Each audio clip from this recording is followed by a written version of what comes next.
If this cascade reaches Chicago, 40 million people could lose power before sunrise. The warning echoed across the operations floor at 2:13 a.m., sharp enough to silence even the loudest voices in the room.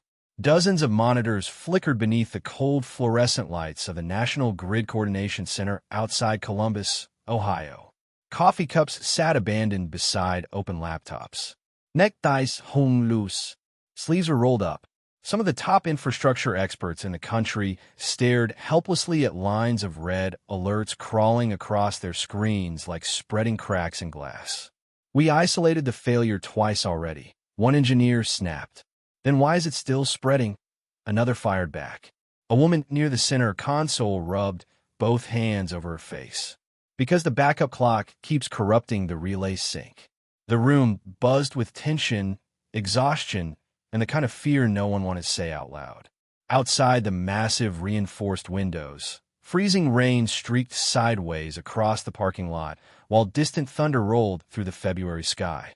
The entire building felt like it was holding its breath.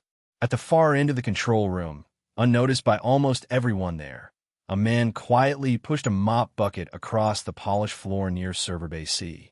His blue maintenance uniform was faded at the shoulders, and the reflective patch over his chest had begun peeling at the edges.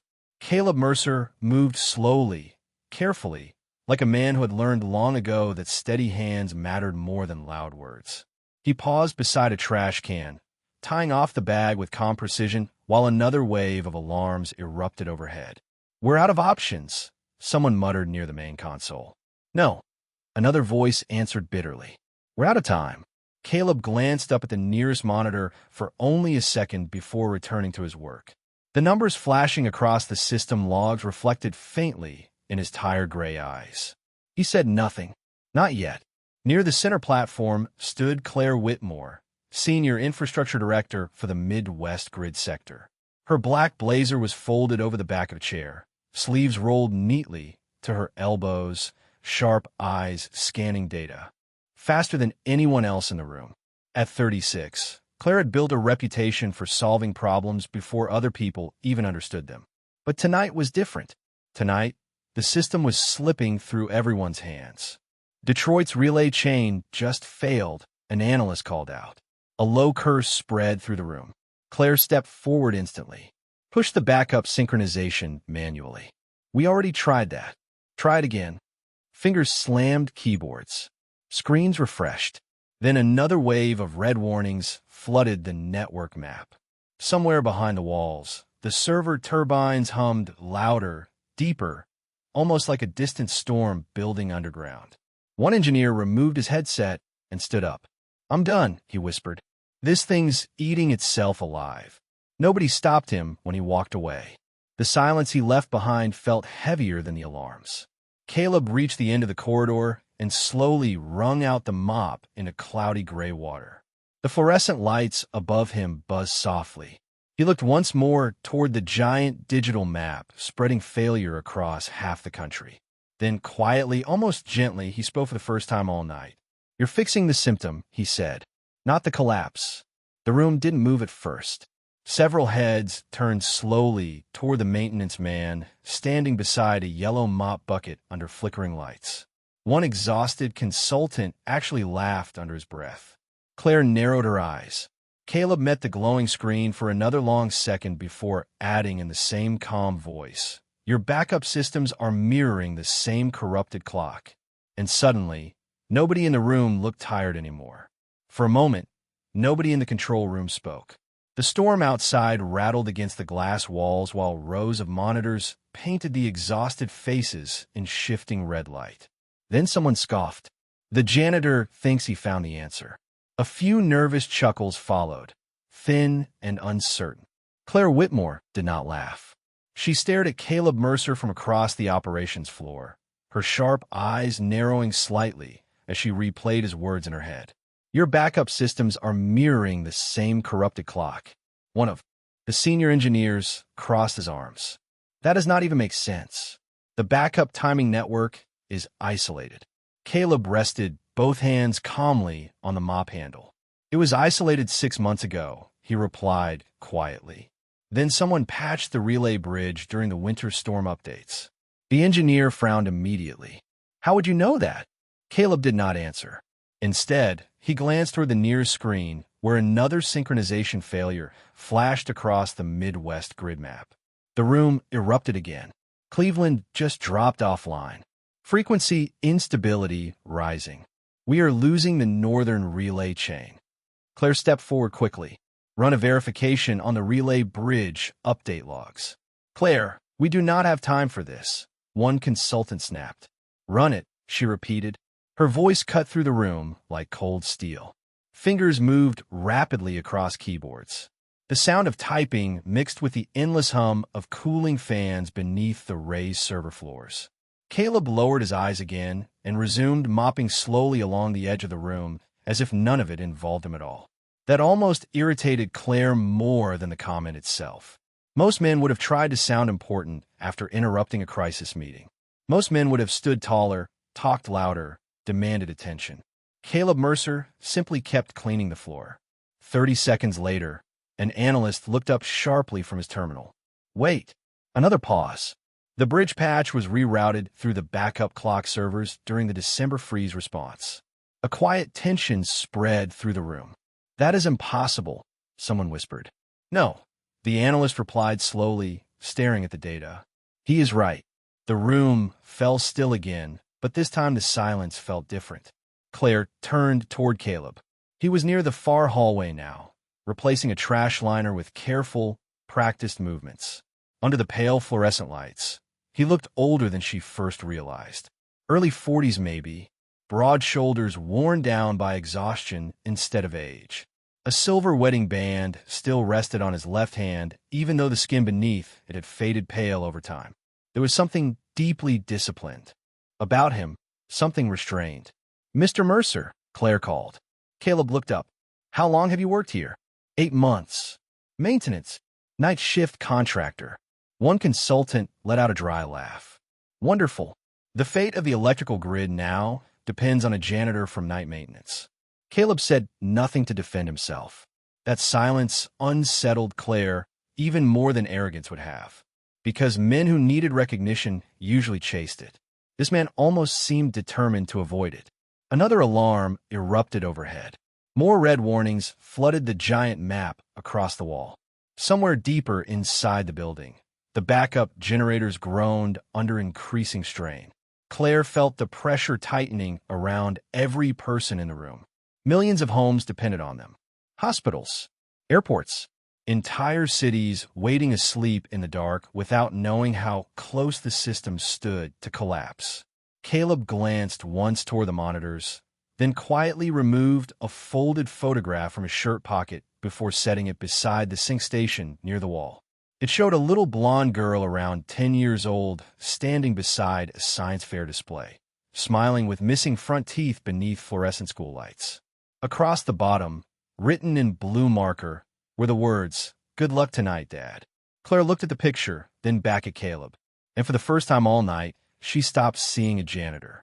The tension inside the control center thickened like smoke trapped beneath the fluorescent lights. Nobody was joking anymore. The massive digital map stretched across the wall in pulsing shades of yellow and red as instability spread through the northern grid sectors one by one. Cleveland, Milwaukee, portions of Indianapolis flickered on and off like dying stars. Somewhere in the distance, thunder rolled again, low and heavy against the freezing Ohio sky. Claire Whitmore stood motionless near the central console, staring at the stream of diagnostic data now flooding across the monitors. The maintenance contractor had been right. Not partially right, completely right. One of the senior consultants loosened his tie and exhaled sharply. Even if the clocks are corrupted, we still cannot rebuild synchronization fast enough. Then isolate the mirrors manually, another argued. That could take 6 hours. We do not have 6 hours. The room erupted again into overlapping voices, frustration rising with every failed solution. Caleb Mercer quietly pushed his mop bucket toward the side corridor near Server Bay D. He moved without urgency, almost invisible again now that his point had been proven. Claire watched him for a long moment before finally stepping away from the console. Mr. Mercer. Caleb paused, but did not fully turn around. Yes, ma'am. How did you know about the relay patch? He rested one hand on the mop handle. I replaced cooling units in Sub-Level 2 last month. I overheard engineers talking about emergency rerouting after the ice storms. You understood all that from overhearing a conversation? A faint shrug. People say a lot when they think nobody important is listening. Claire studied him carefully. There was no smugness in his face. No pride. Just calm. The kind of calm that usually belonged to people who had already survived harder things than failure. Another alert exploded overhead. The warning tone echoed through the operations floor. Grid frequency dropping below safe threshold, an analyst announced. We are approaching cascade conditions. One exhausted engineer slammed a notebook shut. We are done. If Chicago loses relay stability, the whole chain goes dark. Nobody answered him because deep down they all knew he might be right. Claire looked back toward Caleb. If you were sitting in my chair right now, she asked quietly, what would you do? Several heads turned immediately. One consultant frowned in disbelief. Claire, seriously? Caleb remained silent for a moment. The server fans hummed steadily beneath the floor, while freezing rain rattled against the giant windows overlooking the empty parking lot. Finally, he spoke. Your backups are fighting each other because they all trust the same corrupted clock source. He stepped closer to the nearest monitor, careful, respectful, almost hesitant. You do not need faster repairs. You need one clean heartbeat the system can trust. Again, the room went still. Caleb pointed gently toward the network map. Cut every mirrored timing relay west of Toledo. Build one temporary master clock. Small, independent, stable. One engineer shook his head instantly. That would leave half the grid exposed. For 20 minutes, Caleb answered calmly. Or you can lose the entire network by sunrise. The confidence in his voice unsettled everyone because it did not sound like confidence at all. It sounded like certainty. Claire narrowed her eyes. You have done this before. Caleb looked at the floor instead of at her. Something similar. Where? Silence stretched between them. Somewhere behind the walls, cooling turbines groaned louder as another wave of instability rolled through the network. Then Caleb quietly picked up the small photograph of his daughter from beside the sync station and slid it carefully back into his pocket. A long time ago, he said softly, before she was born. And somehow, the way he said it made the entire room feel smaller. The storm intensified after 3 in the morning. Sheets of freezing rain hammered against the glass exterior of the coordination center, while emergency alerts continued crawling across the giant network display in restless waves of red and amber. Inside the operations floor, exhaustion had begun changing people. Voices grew shorter, tempers thinner. Coffee no longer helped. The air smelled faintly of overheated electronics, printer toner, and cold takeout containers left untouched for hours. Claire Whitmore stood near the center console with both hands braced against the edge of the workstation as another failed synchronization attempt collapsed in real time. We lost Cincinnati backup routing, an analyst announced quietly. No one reacted anymore. The failures had become too constant to shock them. Across the room, Kayla Mercer knelt beside an open maintenance panel near the lower server corridor, replacing a damaged cooling filter with steady hands. He worked carefully despite the chaos surrounding him, almost as if panic belonged to other people. Claire watched him again without meaning to. There was something deeply strange about a man who remained calm while the entire system around him unraveled. Most experts in the room had prestigious degrees framed on office walls somewhere.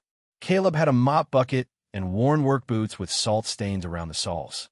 Yet somehow he sounded more certain than all of them combined. Run the Toledo isolation test, Claire ordered suddenly. Several engineers looked up in surprise. You cannot seriously be using his idea, one protested. Claire did not even turn toward him. Run it. Fingers moved quickly across keyboards. A countdown clock appeared on the center display, while isolated timing relays began disconnecting from the corrupted mirror network one by one. The room held its breath. 5 seconds. 10. 15. Then suddenly the warning tones stopped. Not all of them, but enough. Enough for everyone to notice. One analyst leaned forward slowly toward his monitor. Frequency drift just stabilized by 0.8%. Another voice followed. Packet collision rates are dropping. Someone else whispered, almost in disbelief, "It is working." The room shifted again. Not dramatically, quietly. The kind of shift that happens when pride starts giving way to uncertainty. Claire turned slowly toward Caleb. He was tightening screws inside the maintenance panel now, barely paying attention to the stunned reactions around him. "Mr. Mercer," she called carefully, "where exactly did you learn system architecture?" Caleb closed the panel before standing upright. "I used to work around this kind of infrastructure." "Doing what?" A pause. "Engineering." One consultant scoffed. "Engineering where?" "Community college." Caleb did not react to the insult. That bothered Claire more than the insult itself. Men who carried ego usually defended it quickly. Caleb carried something heavier. He simply wiped his hands with a shop towel and walked toward the sink station near the wall. Claire followed him. "You understand military-grade synchronization protocols," she said quietly. "Those are not public systems." Caleb rinsed grease from his fingers beneath warm water. "No, ma'am." "Then how do you know them?" The fluorescent lights buzzed overhead. Somewhere beyond the walls, the backup. Generators vibrated through the floor like a distant heartbeat. Caleb dried his hands slowly before answering. "Because I helped build some of them." Claire stared at him. Before she could respond, one of the younger analysts suddenly looked up from his workstation with widened eyes. "Claire," he said sharply, "you need to see this." He rotated his monitor toward her. On the screen sat an archived government procurement document connected to an old Department of Defense infrastructure project from nearly 12 years earlier. Most of the information had been redacted, but one line remained visible near the bottom of the file. "Lead fail-safe systems architect, Caleb A. Mercer." The room went completely silent. Even the consultants stopped moving. Claire looked from the screen back to the quiet maintenance contractor standing beside the sink. His expression never changed. Not pride, not satisfaction, just exhaustion. Then, very softly, Caleb glanced toward the storm outside the giant windows and said, "The cascade is accelerating faster now. We are running out of time." For several long seconds, nobody inside the operations center moved at all. The storm outside seemed farther away now, muffled beneath the low mechanical hum of servers and cooling turbines vibrating through the floor. Every eye in the room remained fixed either on the government file, glowing across the analyst's monitor, or on Caleb Mercer, standing quietly beside the sink station in his faded blue maintenance uniform. The contrast felt almost unreal. One consultant finally broke the silence with a disbelieving laugh. "No, there is no way." The younger analyst swallowed hard. "The document is authentic. Department of Defense Infrastructure Division. Classified fail-safe architecture project." Another engineer leaned closer to the screen. His clearance records were sealed after 2014. Claire Whitmore looked back toward Caleb slowly. "You designed national protection systems?" Caleb shook his head once. "I worked on part of them." "Part?" The consultant snapped. That framework became the foundation for half the emergency synchronization protocols in the country. Caleb lowered his eyes. Slightly. "A lot of people worked on it." The humility in his voice somehow made the revelation feel even heavier. Most experts in the room spent their careers trying to prove how important they were. This man sounded almost uncomfortable being remembered at all. Another wave of alerts flashed across the network map. Portions of northern Illinois flickered orange, then red. The operations floor snapped back to motion instantly. Relay degradation spreading west. Load balancing just failed again. "We are losing containment." Claire stepped toward Caleb. "If you built these systems, can you stop this?" Caleb looked toward the giant map stretching across the wall. Millions of homes slept beneath those blinking regions. Families, hospitals, children, airports, entire cities balanced on the edge of darkness. His jaw tightened slightly for the first time all night. Maybe, he answered quietly. Maybe is not enough right now, Claire replied. Caleb met her eyes calmly. Nothing is enough right now. The honesty of that answer silenced her. Nearby, one exhausted consultant removed his headset and dropped it onto the desk. Federal response teams are still 3 hours away, he muttered. By then, this thing could reach the Eastern Interconnect. Another engineer rubbed both hands over his face. We should begin controlled shutdowns. That would black out entire states, someone argued. Better than uncontrolled collapse.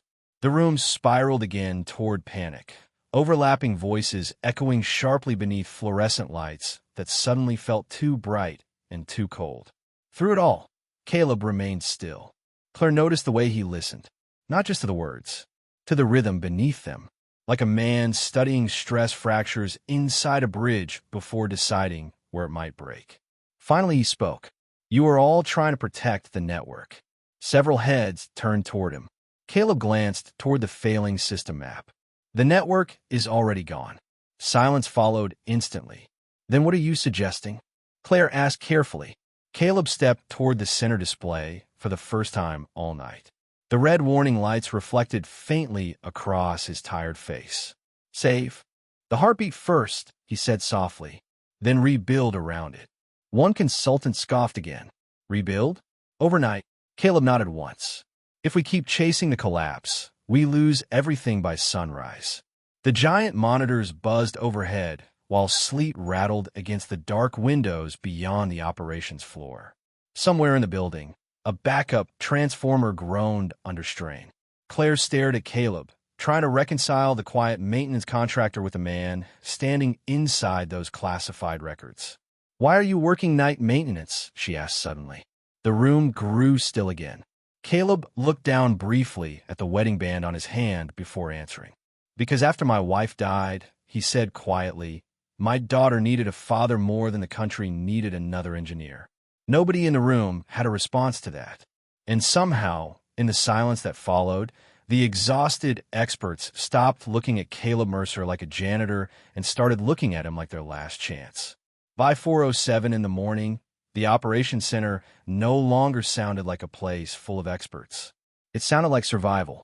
The polished confidence that had filled the room hours earlier was gone now, stripped away by fatigue, fear, and the relentless spread of system failures across the national grid.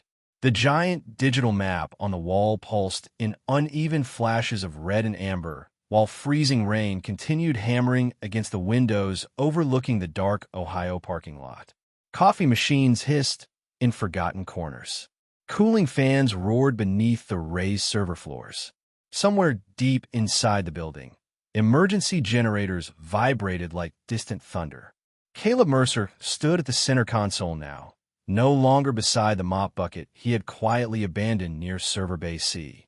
His maintenance gloves rested folded beside a keyboard while streams of infrastructure data reflected across his tired eyes.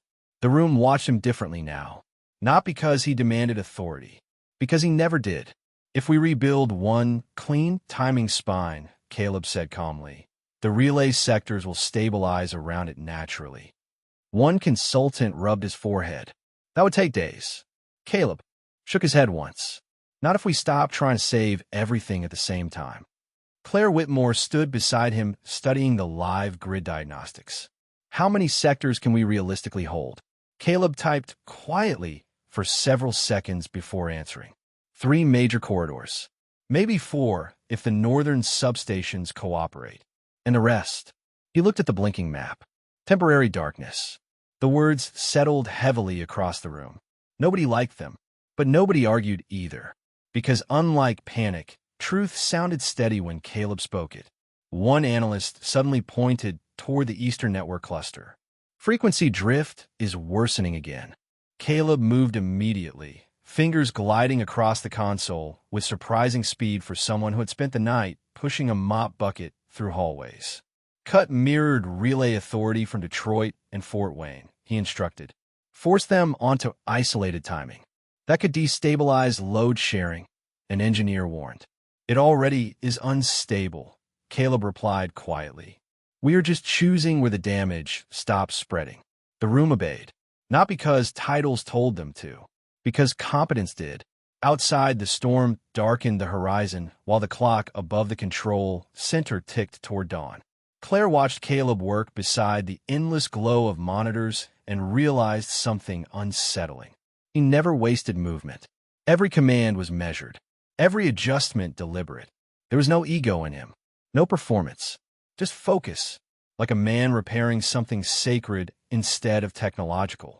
How long since you left defense systems? She asked softly while another relay disconnected from the collapsing network. Caleb paused briefly. 9 years. You walked away from all of this. I walked toward something else.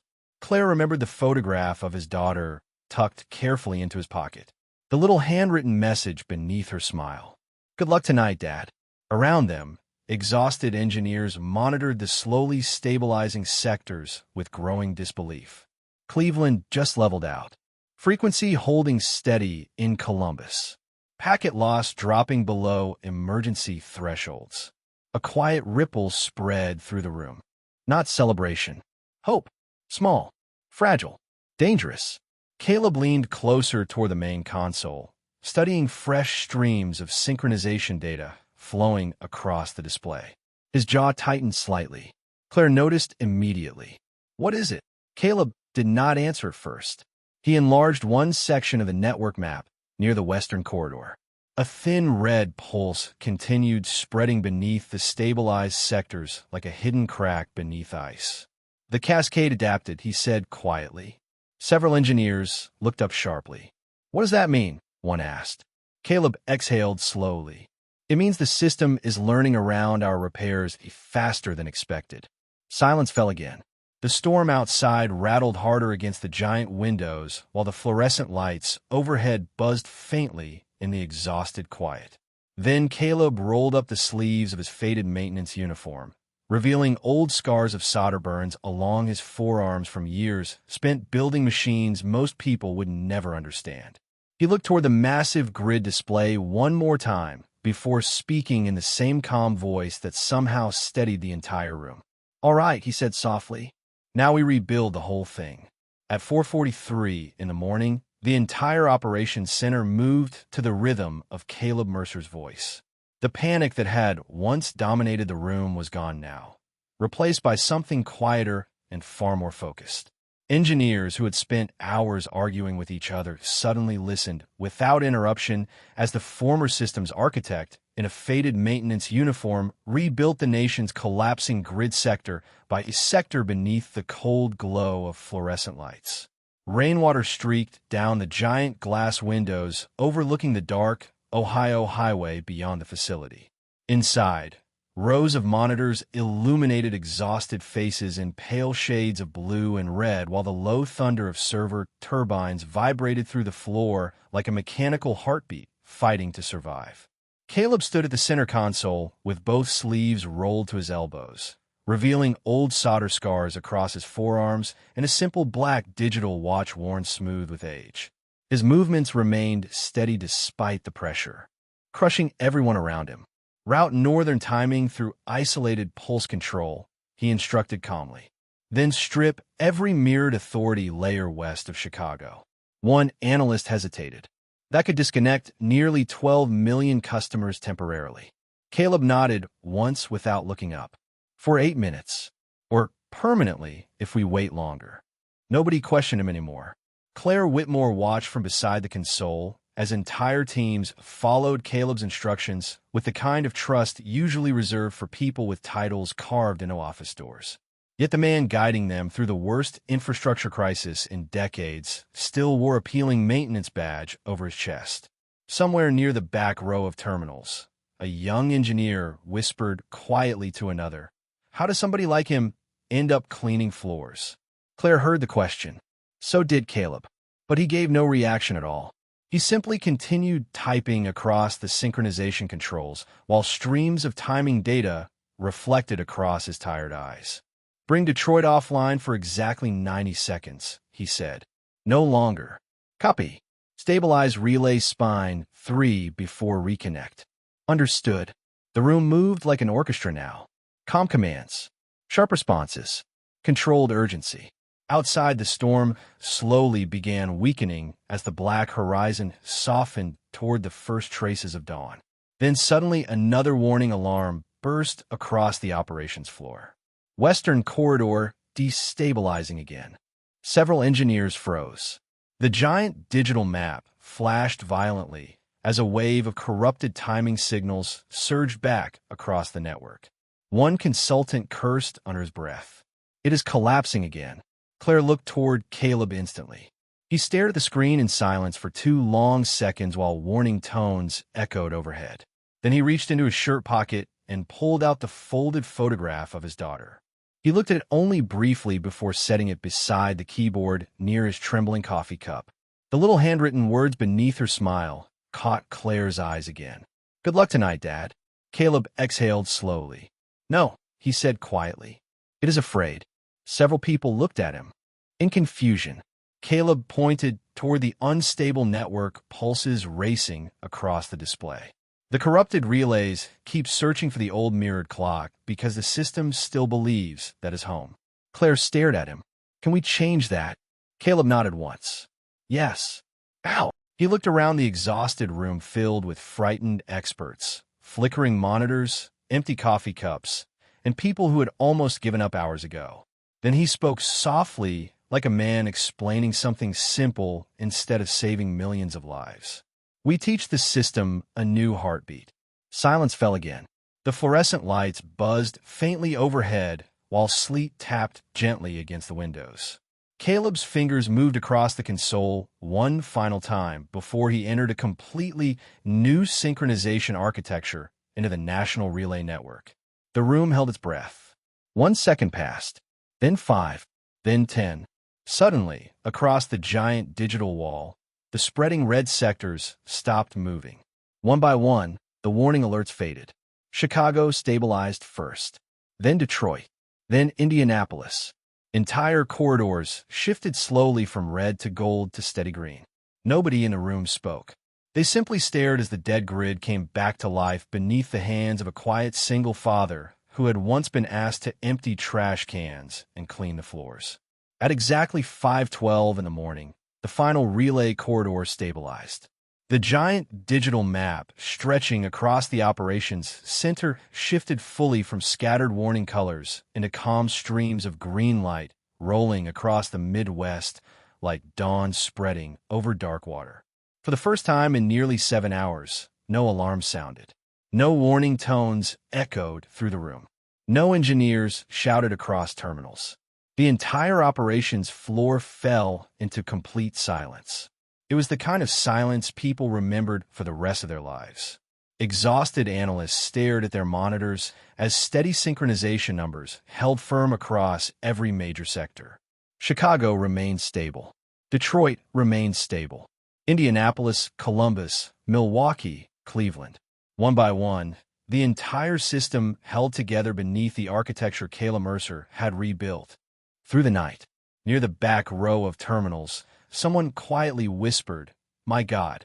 Another engineer leaned back into his chair and removed his glasses slowly as though his body had finally remembered how to breathe. Claire Whitmore remained standing beside the central console, her eyes fixed not on the monitors but on Caleb. He looked nothing like the people who usually saved billion-dollar systems. His maintenance uniform was wrinkled. Coffee stains marked one sleeve. The fluorescent lights overhead reflected softly off tired eyes that had clearly carried exhaustion long before tonight ever began.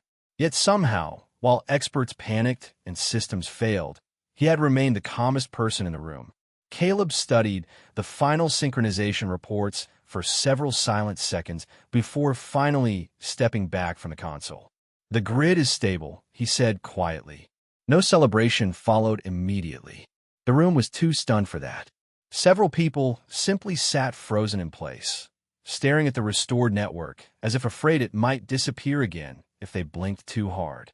Outside the giant windows, the storm had finally begun breaking apart. Pale traces of winter sunrise stretched across the horizon beyond the frozen parking lot, while streaks of rainwater slid slowly down the glass. Claire swallowed hard. You rebuilt the national relay spine overnight. Caleb shook his head gently. No, everybody here did. One consultant gave a disbelieving laugh. That is not true, and you know it. Caleb offered no response. He simply picked up the small photograph of his daughter from beside the keyboard and slid it carefully back into his pocket, like it mattered more than every monitor in the building combined.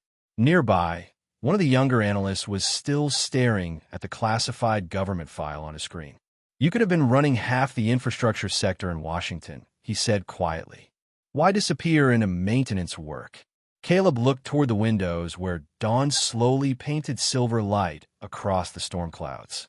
Because my daughter lost her mother, he answered softly. And I was not going to let her lose her father too. The words settled over the room with a weight heavier than all the alarms from earlier that night. Claire felt something inside her shift then. Respect, yes, but something deeper too. The realization that greatness rarely arrived looking powerful. Sometimes it arrived carrying a mop bucket and a lunchbox, speaking softly while everybody else shouted. A phone suddenly rang near the main operations desk. Then another. Federal agencies, regional operators, news stations already hearing whispers about what had happened overnight. One consultant looked toward Caleb immediately. They're going to want statements. Caleb blinked once, almost surprised by the idea. About what? Claire stared at him. About the man who just prevented a multi-state collapse. Caleb glanced toward the clock mounted high on the far wall. 5:19 in the morning. Then he quietly reached for his old winter jacket hanging near the side corridor. I cannot stay, he said calmly. My daughter has a science presentation at school in 2 hours. Nobody in the room knew how to respond to that. And somehow, that silence honored him more than applause ever could. By 6:30 that morning, the storm had finally passed over Ohio. Thin bands of pale winter sunlight stretched across frozen streets and rooftops while the nation slowly woke up without ever realizing how close it had come to darkness. News stations talked about temporary instability. Federal agencies issued cautious statements. Analysts on television praised emergency infrastructure teams for preventing disaster. But inside the National Grid Coordination Center, the people who had truly witnessed the night knew the truth felt quieter than headlines. Caleb Mercer was already gone.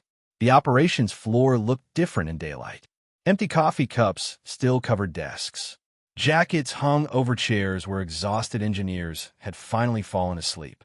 The giant digital map across the wall glowed steady green now, calm and stable beneath the low hum of restored systems. Claire Whitmore stood alone near the center console, holding the faded maintenance badge Caleb had accidentally left behind beside the keyboard. Caleb Mercer, night maintenance contractor. The title suddenly felt absurd in her hands. One of the younger analysts approached carefully. Federal oversight is asking for him by name now, he said. Claire nodded faintly without looking up. I know. Do you think it will come back? She glanced toward the quiet hallway leading to Server Bay C, where a yellow mop bucket still sat abandoned beneath fluorescent lights. No, she answered softly. I think he already gave them more than they deserved. Nearly 20 miles away, inside a small elementary school gymnasium outside Columbus, folding chairs scraped gently across polished floors, while nervous children adjusted science fair posters beneath colorful paper banners hanging from walls. Parents filled the rows slowly, carrying coffee cups and winter coats still dusted with melting snow.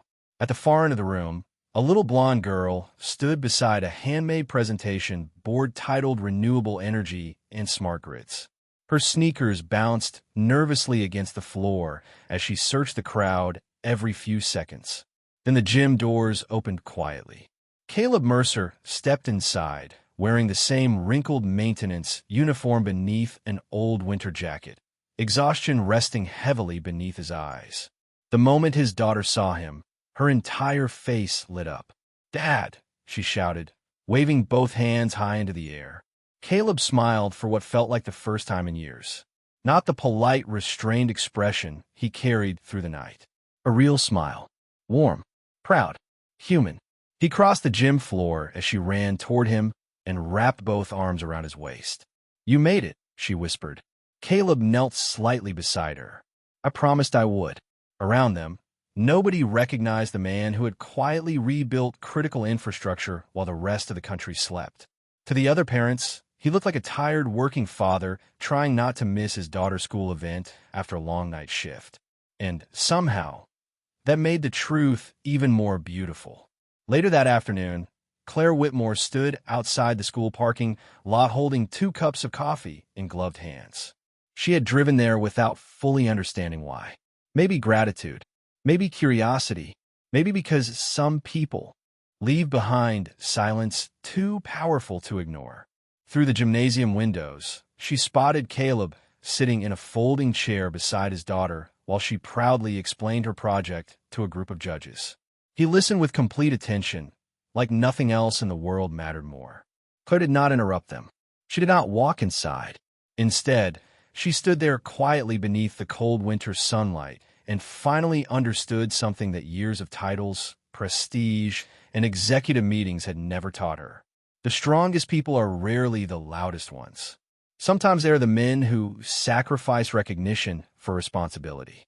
Men who choose dignity over applause. Men who can save millions of strangers through the night and still believe their greatest achievement is showing up for one little girl by morning. Claire looked down at the untouched coffee, warming her hands before softly smiling to herself. Then she turned around and walked back toward her car while, behind her, a quiet single father applauded proudly as his daughter received first place.